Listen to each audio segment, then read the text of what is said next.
Today's scientific question is, what in the world is electricity? And where does it go after it leaves the toaster? Here is a simple experiment that will teach you an important electrical lesson. On a cool, dry day, scuff your feet along the carpet. Then reach your hand into a friend's mouth and touch one of his dental fillings.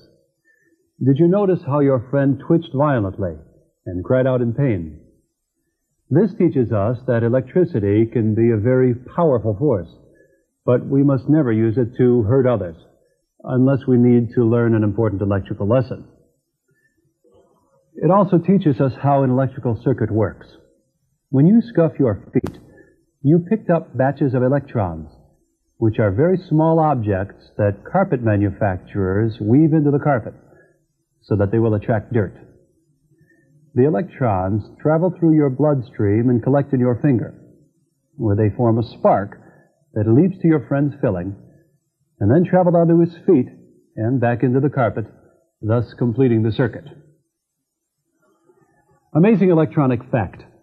If you scuff your feet long enough without touching anything, you would build up so many electrons that your finger would explode. But this is nothing to worry about unless you have carpeting. Although we modern persons tend to take our electric lights, radios, mixers, etc. for granted, hundreds of years ago, people did not have any of these things, which is just as well, because there was no place to plug them in. Then along came the first electrical pioneer, Benjamin Franklin, who flew a kite in a lightning storm and received a serious electrical shock. This proved that lightning was powered by the same force as carpets.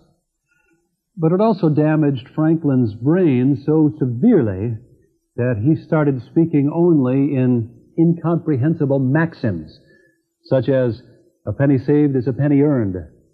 Eventually, he had to be given a job running the post office. After Franklin came a herd of electrical pioneers whose names have become part of our electrical terminology: Myron Bolt, Mary Louise Amp, James Watt, Bob Transformer, etc. These pioneers conducted many important electrical experiments.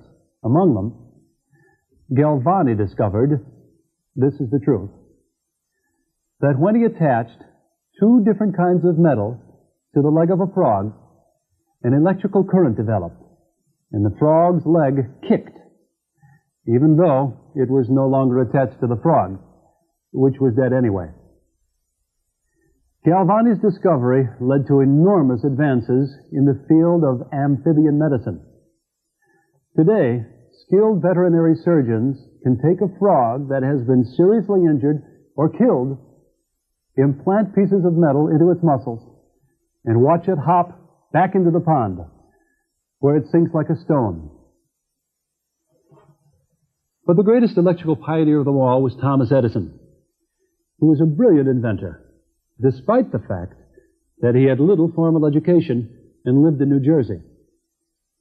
Edison's first major invention in 1877 was the phonograph, which could soon be found in thousands of American homes, where it basically sat until 1923, when the record was invented. But Edison's greatest achievement came in 1879, when he invented the electric company. Edison's design was a brilliant adaptation of the simple electrical circuit. The electric company sends electricity through a wire to a customer, then immediately gets the electricity back through another wire. Then, this is the brilliant part, sends it right back to the customer again.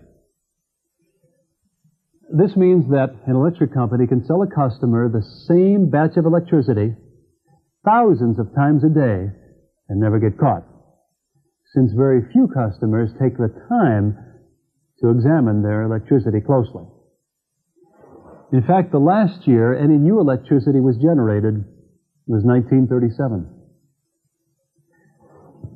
Today, thanks to men like Edison and Franklin and frogs like Galvani's, we receive almost unlimited benefits from electricity. For example, in the past decade, Scientists have developed the laser, an electronic appliance so powerful that it can vaporize a bulldozer 2,000 yards away, yet so precise that doctors can use it to perform delicate operations to the human eyeball, provided they remember to change the power setting from bulldozer to eyeball.